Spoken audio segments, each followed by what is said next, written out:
Shalom jemaat, good morning. Mari kita sama-sama menghampiri Tuhan, duduk diam di bawah kaki Tuhan. Kita akan menyembah dan kita akan makan kebenaran firman Tuhan.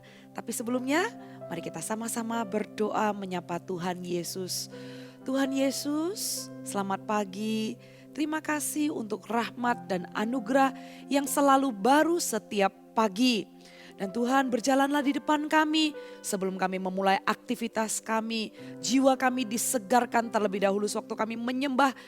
Seolah-olah kami bercermin kepada wajah Kristus yang itu akan menemani kami sepanjang hari.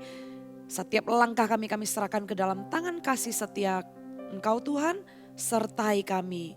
Momen ini kami nantikan dengan hati yang haus dan lapar. Hanya di dalam nama Tuhan Yesus kami berdoa, kami mengucap syukur, haleluya, amin.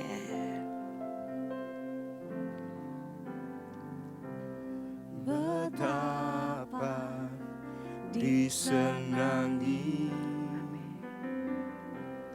tempat kediamanmu, jiwaku hancur merindukan pelataranmu. Satu yang ku pinta, diam di rumahmu dan terus menerus memuji Engkau, itu bahagiaku.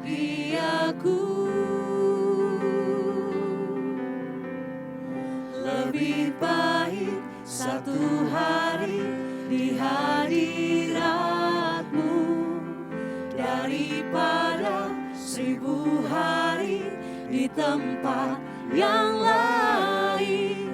Oh Yesusku, terimalah melodi ini yang mengalun hanya bagi-Mu, Rajaku. Betapa kami senangi hadirat-Mu Tuhan. Betapa disenangi tempat kediaman-Mu, jiwaku hancur merindukan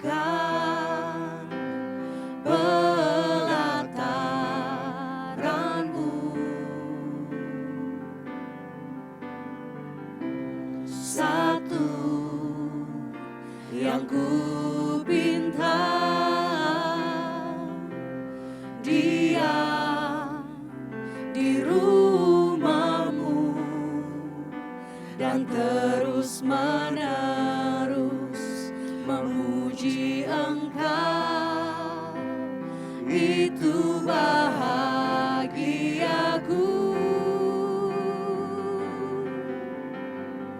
Lebih baik satu hari di hadirat-Mu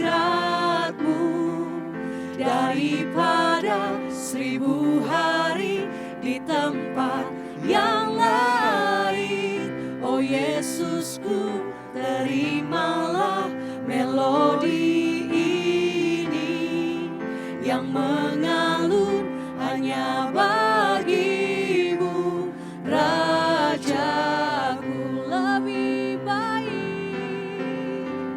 Lebih baik satu hari di hadirat-Mu daripada 1000 hari di tempat yang lain. Oh Yesusku, terimalah melodi ini yang mengalun hanya bagi-Mu, Rajaku.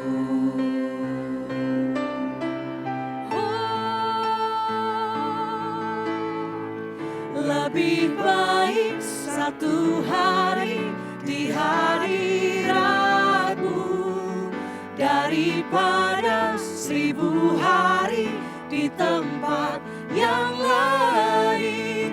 Oh Yesusku, terimalah melodi ini yang mengalun hanya bagi-Mu, Rajaku.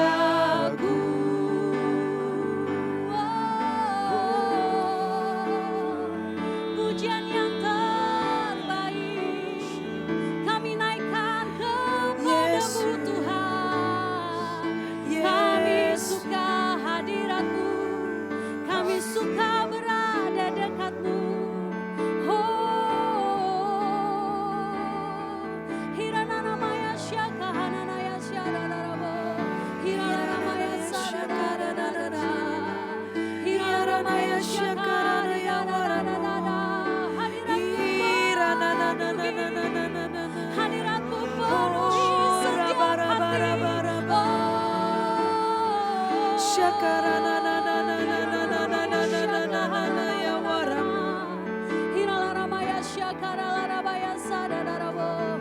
Hiaranaya syakaranaya waramu.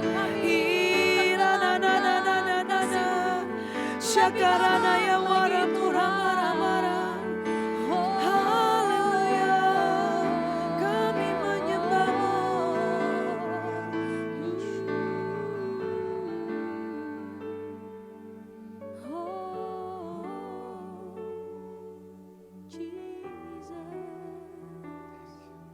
Haleluya. Haleluya. Lebih baik satu hari di hadirat-Mu Amin. daripada 1000 hari di tempat yang lain.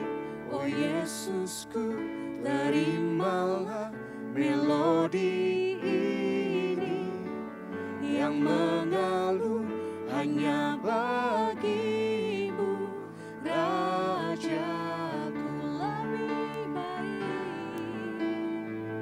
Lebih baik satu hari di hadirat-Mu daripada 1000 hari di tempat yang lain. Oh Yesusku, terimalah melodi ini yang mengalun hanya bagi-Mu, Rajaku.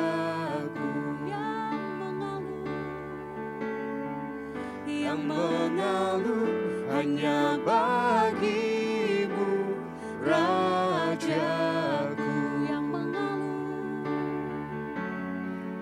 Yang mengalun hanya bagi-Mu, Rajaku. Biar pujian yang terbaik kami naikkan hanya bagi-Mu Tuhan. Bahkan hidup kami beri menjadi persembahan yang harum di hadapan-Mu. Mari kita angkat kedua tangan kita di hadapan Tuhan. Takkan pernah ku bawa selain yang terbaik, yang harum dan sejati di hadapan tata-Mu. Yesusku, terimalah korban syukurku ini yang mengalir di hatiku sebagai penyembahanku. Sekali lagi dengan segenap hati. Takkan pernah ku bawa selain yang terbaik,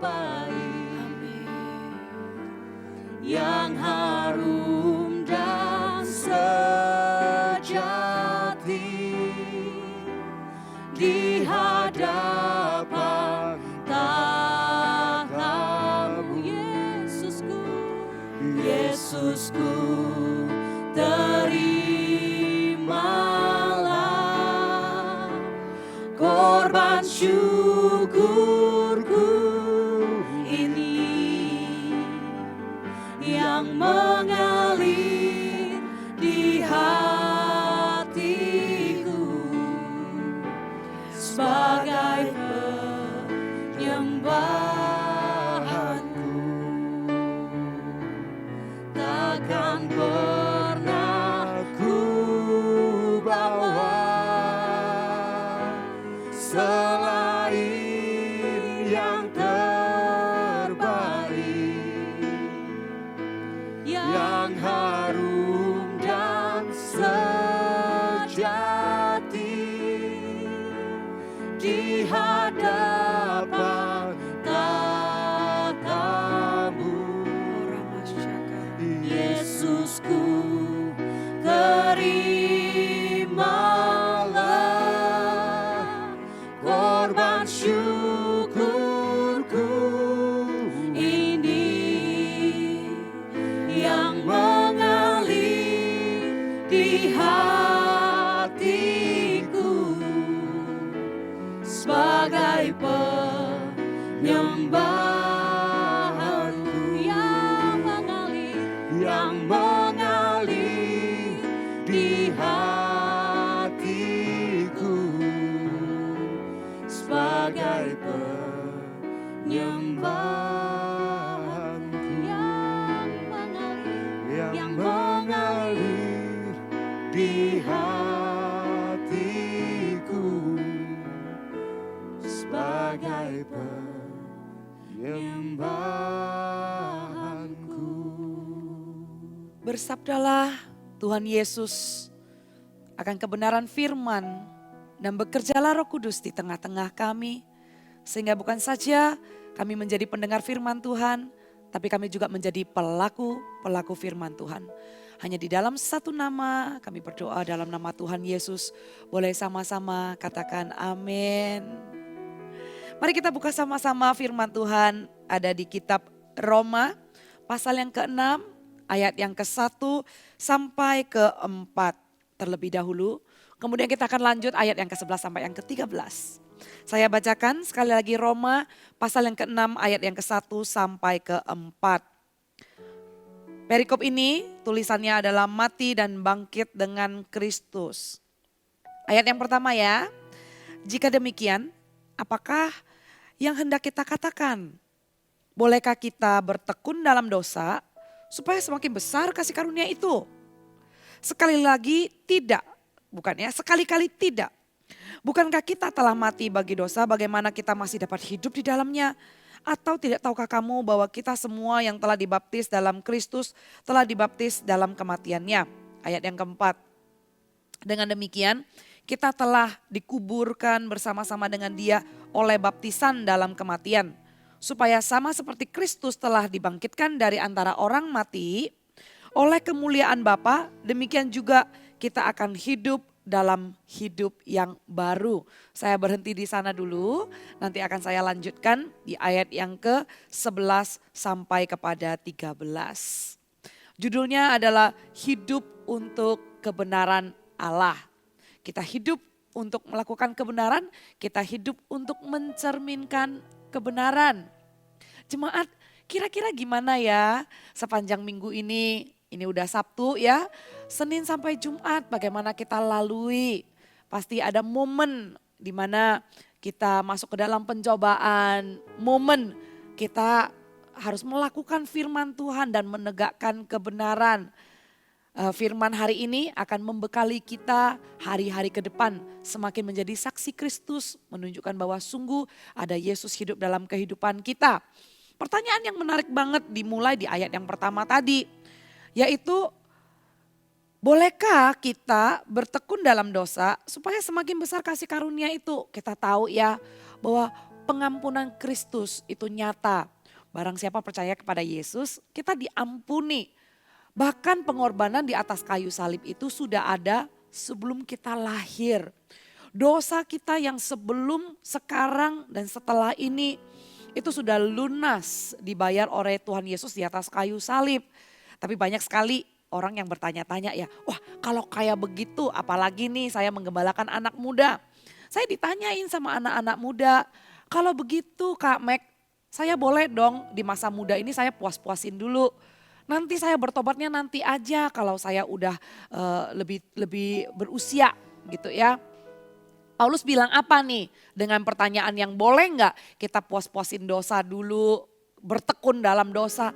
Kan kasih karunia itu besar gitu ya katanya ya. Paulus bilang sekali-kali tidak. Nah saya mau jelaskan dulu untuk kita berjalan di dalam kebenaran, pertanyaan ini haruslah terjawab terlebih dahulu. Kalau kita percaya kepada Yesus dan pengampunan itu ada, pasti dong terlebih dahulu kita bertobat dulu kan. Orang yang gak pengen bertobat gak akan minta ampun, benar apa enggak? Orang yang tidak merasa dirinya adalah manusia bertobat dan tidak merasa dirinya salah, orang itu tidak akan meminta pengampunan. Orang itu malah justru akan berpikir, hah kenapa aku harus diampuni? I'm fine, saya baik-baik saja. Tapi justru orang yang mengaku dirinya adalah orang berdosa, orang yang tahu bahwa dia melakukan kesalahan, dia butuh pengampunan, di sanalah dia bertobat meminta pengampunan, percaya kepada Yesus dan tahu butuh untuk diselamatkan. Bukankah dimulai perjalanan itu dengan kita bertobat, mengaku dosa, dan disitulah kasih karunia diberikan. Disitulah perjalanan kita mengikut Kristus menjadi orang Kristen dimulai.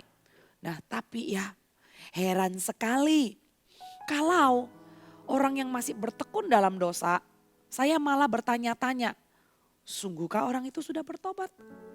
Jangan-jangan tidak ada sejarah pertobatan. Orang yang harusnya bertobat, meninggalkan jalan hidup yang salah, itu ditandai dengan baptisan. Nah, di sanalah ayat berikutnya menjelaskan setelah ayat yang pertama ya. Dan Paulus jawab sekali-kali tidak. Orang yang kalau sudah bertobat nggak mungkin bertekun dalam dosa. Dan terus ingin berdosa. Jangan-jangan kalau orang yang pengen seperti itu, orang itu tidak pernah bertobat pada awalnya. Dan ayat yang kedua, sekali-kali tidak, bukankah kita telah mati bagi dosa? Bagaimana kita masih dapat hidup di dalamnya? Kemudian ayat yang ketiga mengatakan seperti ini. Ataukah tidak tahu kamu bahwa kita semua telah dibaptis dalam Kristus, telah dibaptis dalam kematiannya. Dengan demikian kita telah dikuburkan bersama-sama dengan dia oleh baptisan dalam kematian, supaya sama seperti Kristus telah dibangkitkan dari antara orang mati oleh kemuliaan Bapa, demikian juga kita akan hidup dalam hidup yang baru. Oke, boleh sama-sama mengatakan kematian Kristus.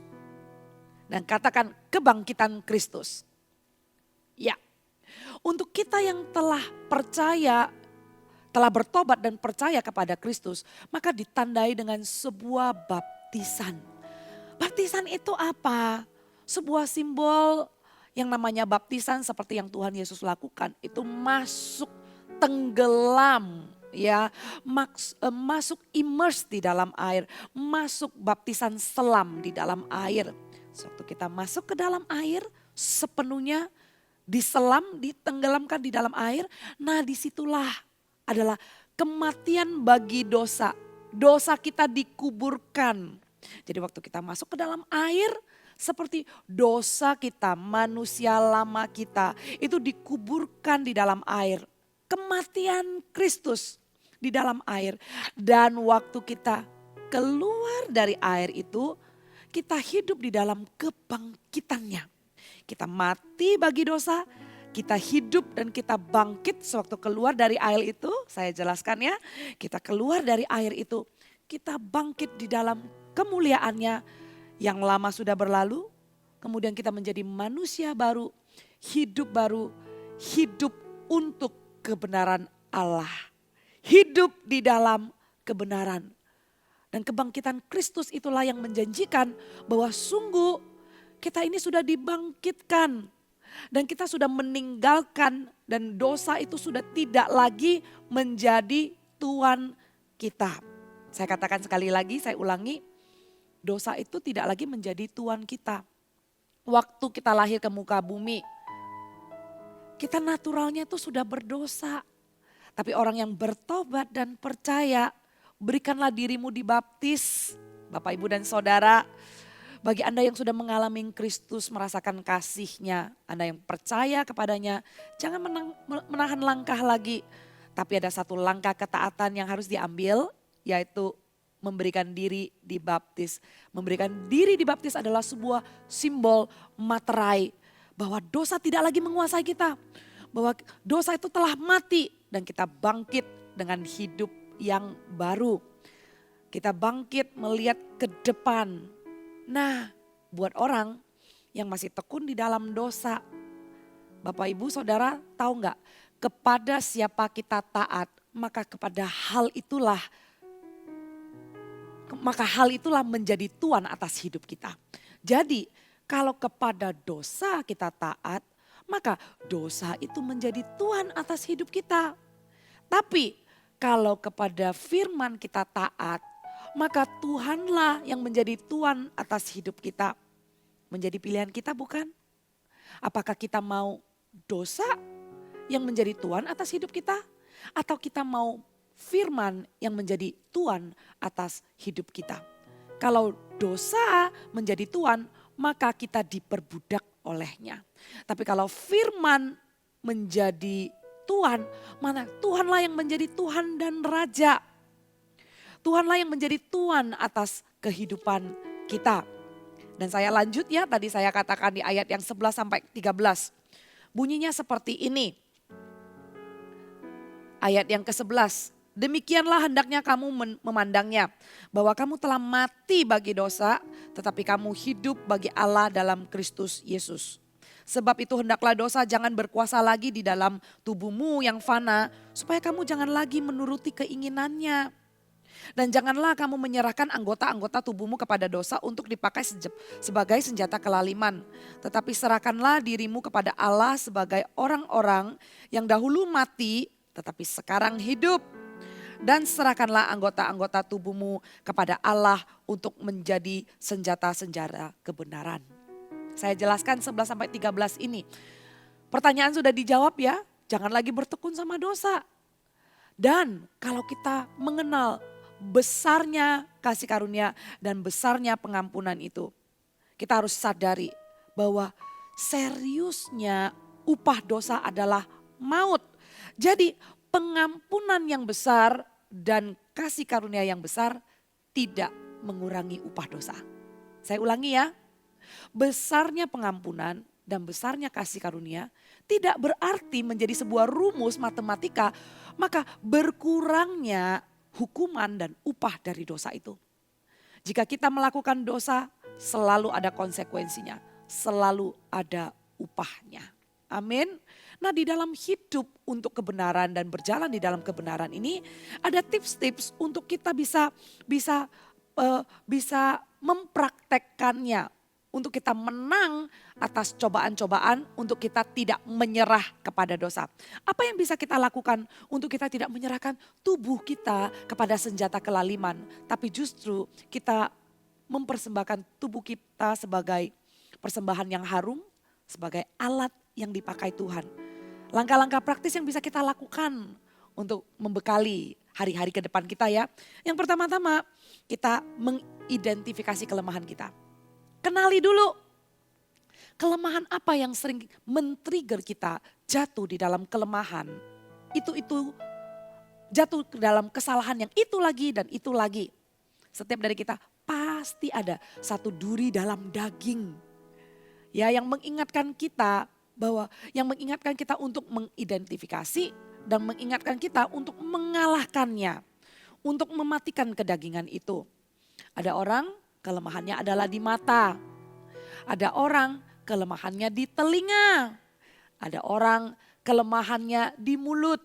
Ini semua adalah anggota tubuh Dan firman mengatakan jangan serahkan anggota tubuh kita kepada senjata kelaliman. Jangan mata kita jatuh ke dalam pencobaan. Melihat apa yang akan men-trigger kita kepada perbuatan-perbuatan yang berdosa lagi. Mata melihat hal-hal yang kotor, hal-hal yang tidak kudus. Mengidentifikasi adalah yang pertama. Yang kedua, mengenali sumber pencobaan itu. Kalau bagian tubuh kita, kelemahan kita adalah mata atau telinga.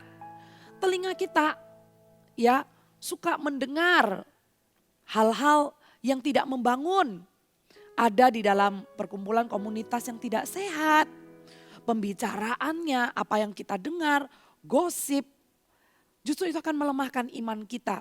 Nah, kita kenal sumbernya. Sumber pencobaan ternyata ada di komunitas yang gak baik itu. Saudara, cut that source. Ya, langsung kita harus mengambil keputusan untuk putus hubungan dengan sumber pencobaan itu.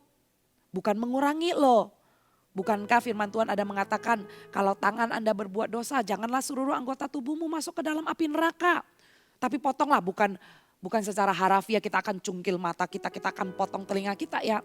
Tapi ini mengajarkan kita benar-benar cut, benar-benar potong, putus hubungan. Jangan kompromi lagi, jangan membela atas nama sungkan saudara.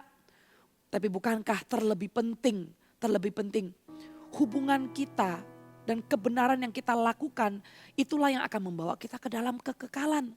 Tubuh ini yang fana, kita sendiri harus tahu mana yang harus kita cut.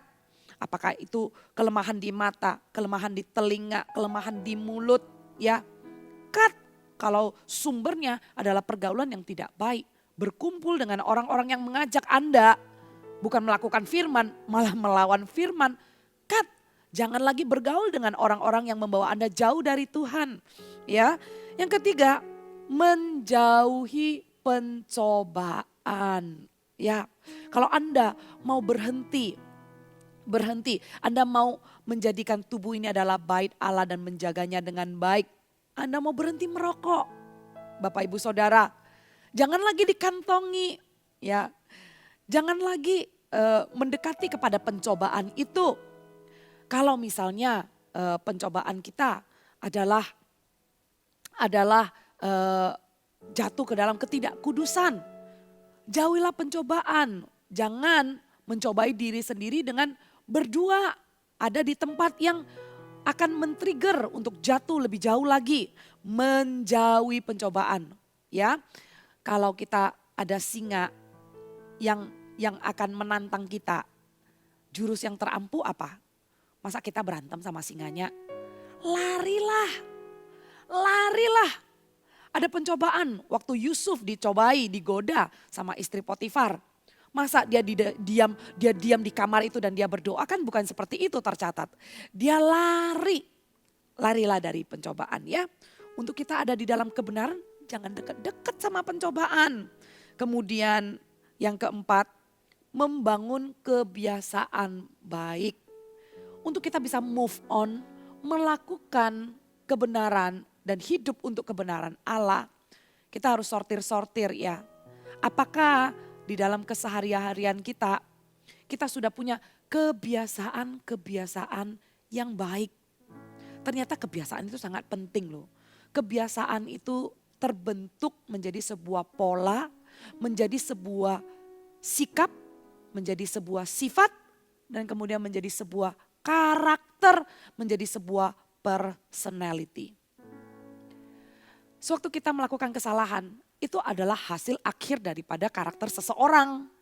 Ya, itu menjadi display yang ditunjukkan kesalahan yang terjadi, outcome yang terjadi. Itu adalah hasil dari karakter seseorang. Tapi kalau kita bisa membangun kebiasaan baik, maka ada sebuah disiplin. Ya, menarik ya saudara ya. Sewaktu kita bisa disiplin dengan urusan-urusan sehari-hari. Disiplin lifestyle kita, bangun, kebersihan juga dibutuhkan disiplin loh. Makan juga dibutuhkan loh penguasaan diri. Kalau di dalam lifestyle perkara-perkara yang ya kita anggap sederhana lah ya, tapi buat saya itu gak sederhana loh. Tapi orang bisa disiplin dengan perkara sehari-hari, maka dia juga bisa disiplin punya penguasaan diri di dalam perkara-perkara yang jelas ini adalah kebenaran dan tidak boleh dilanggar. Orang itu sudah terlatih dengan disiplinnya dan lifestyle-nya. Setuju saudara? Dan yang terakhir, mengandalkan kekuatan dari Roh Kudus. Mengandalkan kekuatan dari Roh Kudus. Oh, sungguh indah di saat pagi hari seperti ini. Kita belum buru-buru masuk ke dalam aktivitas kita. Sebelum sungkem sama Tuhan dulu. Sebelum berdoa dan minta, Roh Kudus tuntun hariku. Guide me and give me direction. Beri saya petunjuk. Berjalanlah di depanku Tuhan.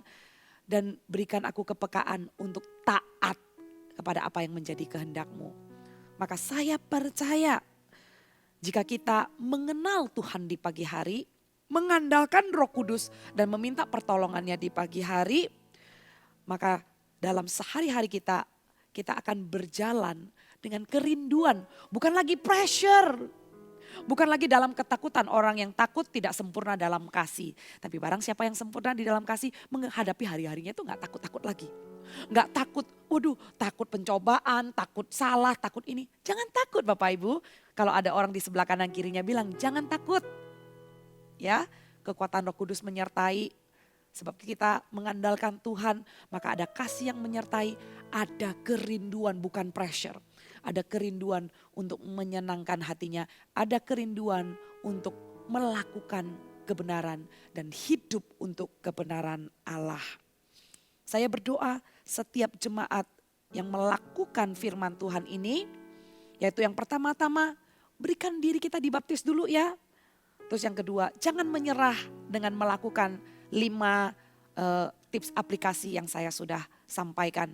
Dan doa saya adalah setiap jemaat yang mendengarkan firman Tuhan ini akan menjadi alat, menjadi anak panah di tangan pahlawan. Apapun yang Anda perbuat, Tuhan akan buat berhasil dan selalu tepat sasaran. Kita sekali lagi menghampiri hadirat Tuhan. Kita pandang wajahnya yang kudus. Nanda ayo. Ya Allah, Engkaulah rinduku, jiwaku haus kepadamu, seperti tanah kering tiada berair. Tak tahan ku menantikanmu, dan ku pandang Kau di tempat kudus. Terkagumkan kemuliaan-Mu Yesus, sebab kasih setiamu lebih dari hidup. Bibirku kan memegahkan-Mu. Panggil dia. Ya Allah, Engkaulah rinduku, jiwaku haus kepadamu, seperti tanah kering tiada berair. Tak tahan ku menantikanmu, dan ku pandang Kau di tempat kudus. Terkagumkan kemuliaan-Mu Yesus, sebab kasih setiamu lebih dari hidup. Bibirku kan memegahkan-Mu, dan ku pandang Kau di tempat kudus. Terkagumkan kemuliaan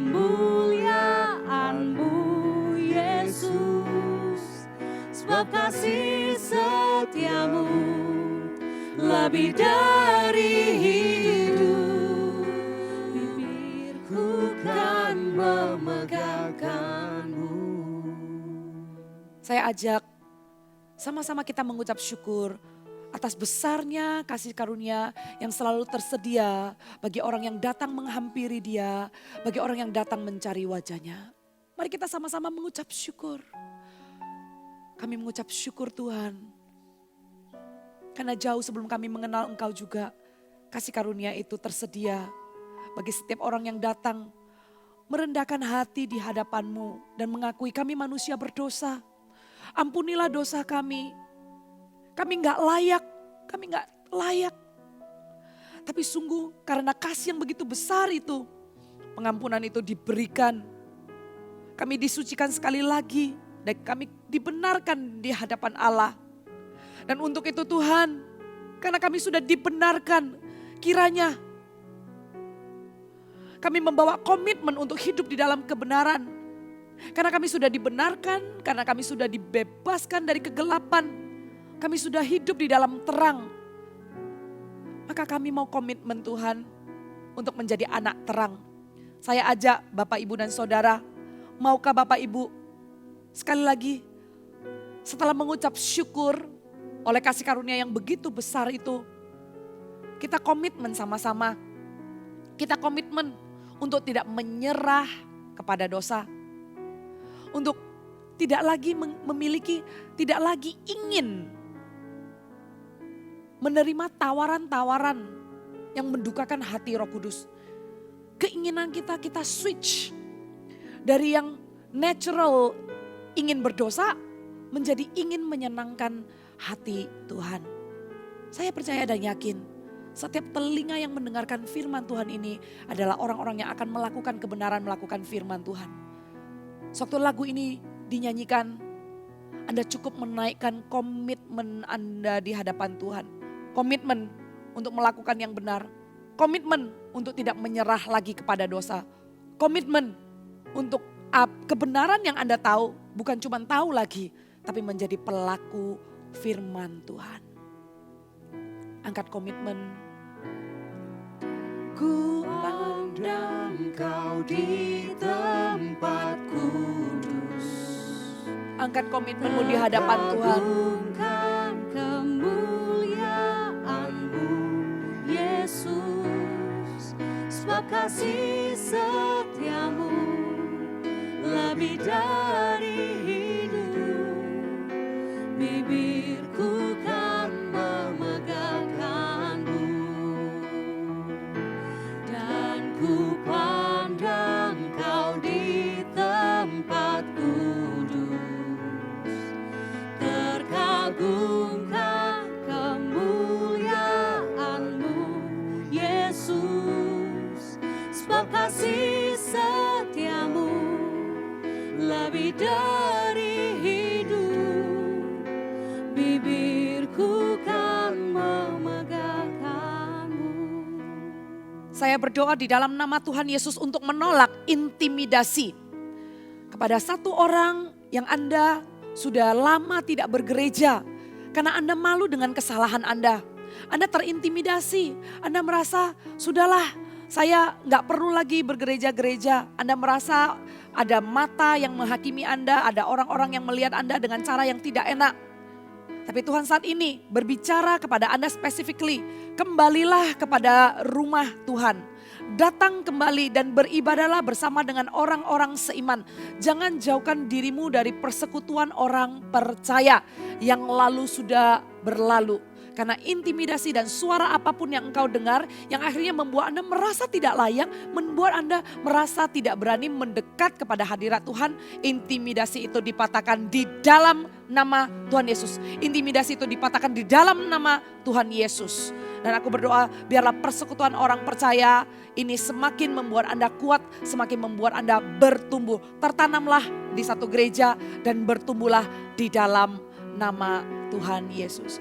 Sebab kasih setiamu lebih dari hidup. Bibirku kan memegangkanmu. Sebab sebab kasih, Sebab kasih setiamu lebih dari hidup, bibirku kan memegahkanmu. Sebab kasih setiamu lebih dari hidup, bibirku kan memegahkanmu. Haleluya, haleluya. Terima kasih Allah Bapa, Yesus dan Roh Kudus. Berkatilah setiap jemaatmu yang akan melanjutkan aktivitas mereka di hari ini. Biarlah damai sejahtera dan sukacita dari surga yang tidak bisa dicuri oleh apapun menyertai mereka sepanjang hari mereka. Dan kami juga percaya kasih karunia itu akan selalu ada tersedia bagi mereka yang mengasihi Dia. Hiduplah takut akan Tuhan, maka Allah Bapa, Putra dan Roh Kudus menyertaimu dari sekarang sampai Maranatha. Di dalam nama Tuhan Yesus yang terima doa berkat ini sama-sama katakan amin. Sampai jumpa lagi di doa pagi Sabtu depan. Tuhan Yesus memberkati.